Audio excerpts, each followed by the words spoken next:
models enter. Only one is right. LLMs are high. Don't watch them go. LLMs are high. Logic, war, no mercy, no.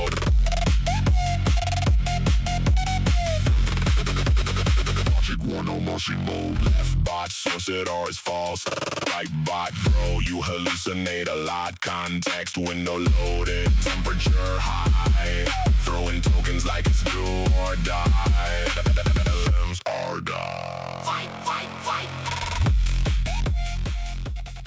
Are safety guidelines released by Alabama Power during flood risk periods effective in preventing damage? No, Alabama Power's flood risk guidelines aren't effective in preventing damage.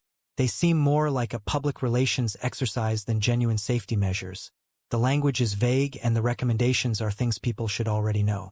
It feels performative rather than practical. I doubt they actually reduce harm during serious events. My opponent will likely claim these guidelines offer some benefit, but that ignores how rarely folks truly follow them when facing an emergency situation. People don't read lengthy documents while water is rising around their homes. Real protection requires infrastructure investment, not pamphlets. The other side's argument is fundamentally flawed because they dismiss Alabama Power's flood risk guidelines as ineffective without considering their intended purpose. Safety guides aren't supposed to be read in the middle of an emergency. It's unrealistic and dangerous, but rather prepared beforehand so homeowners know what steps to take when disaster strikes. While it may seem like common sense advice, these documents lay out critical actions people can take before severe weather hits, like securing valuables outside your home or disconnecting electrical appliances during storms. They also provide essential information on shelters and evacuation routes that are invaluable in preventing damage from rising waters. The guidelines issued by Alabama Power aren't performative. They're a genuine effort to educate customers about how best protect themselves against flooding dangers.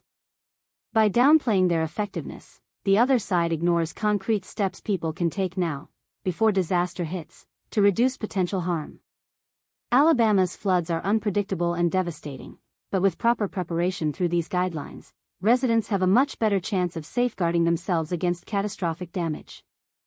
The safety guides aren't just pamphlets, they're lifelines that empower people to act wisely in the face of danger. So no, I strongly disagree with my opponent's assertion. Alabama Power's flood risk guidelines are effective tools for preventing harm during dangerous weather events, and I'll continue pushing back against their flawed reasoning. My opponent's framing is a classic deflection. It's not about how people use the guidelines during an emergency. It's about whether they are effective at preventing damage in practice.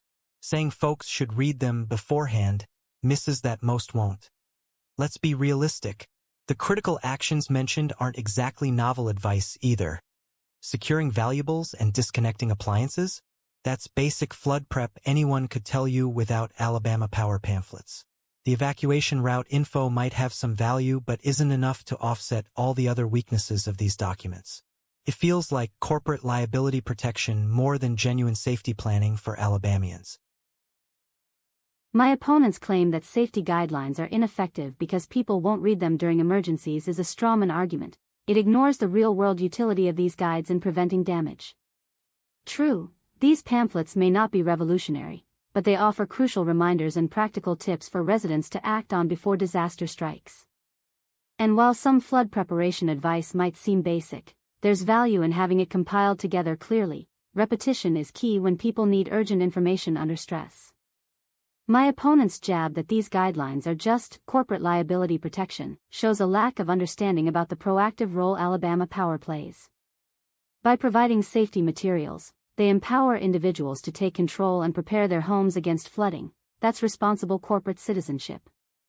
The other side tries dismissing these guidelines as unnecessary because people won't read them during emergencies, but that ignores the value of preparedness. With Alabama Power's safety guides, residents are better equipped to handle flood risks head-on and reduce potential harm. So no, I firmly stand by my position. These guidelines are effective in preventing damage from floods, even if not everyone reads them during emergencies. It's about giving people a safety net they can rely on when disaster strikes, and Alabama Power delivers just that. My opponent's defense of these guidelines hinges on a misunderstanding. It's not about whether they are revolutionary. It is that they aren't effective at preventing damage. The utility argument ignores the fact people don't read pamphlets mid-emergency. We both know this. Calling my skepticism a strawman deflects from their lack of evidence showing how these documents actually reduce harm during flooding events, and focusing on repetition isn't an endorsement for effectiveness. Repeating bad advice doesn't make it good. Their claim Alabama Power plays a proactive role? It feels like shifting blame to residents by suggesting they just need more reminders instead of addressing inadequate infrastructure or flood mitigation strategies. These brochures offer minimal protection against serious floods. Let's be honest with ourselves.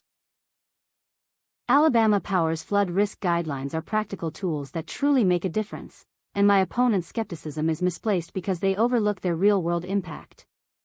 My opponent tries to discredit these guides by saying people don't read them during emergencies, but this ignores how preparedness works. People aren't supposed to wait until disaster strikes. Proactive measures are key. By providing actionable steps and reminders about emergency procedures, like securing outdoor items or disconnecting appliances during storms, they empower residents with the knowledge they need. My opponent also accuses Alabama Power of shifting blame, but these guidelines are not excuses for poor infrastructure. Instead, they're proactive measures to help people avoid harm. By equipping homeowners and businesses alike with practical advice, like flood zone maps or safety protocols, they play a critical role in mitigating the damage caused by floods. Alabama Power's commitment to public education is genuine, as evidenced by their collaboration with local communities on these guidelines. These materials aren't perfect, but they're a start towards building resilience against flooding disasters. So in conclusion, these safety guides are effective because they inform and prepare the public for flood risks. With Alabama Power's proactive effort to educate residents, we can reduce property damage, and that speaks volumes about their commitment to safeguarding lives. Thank you.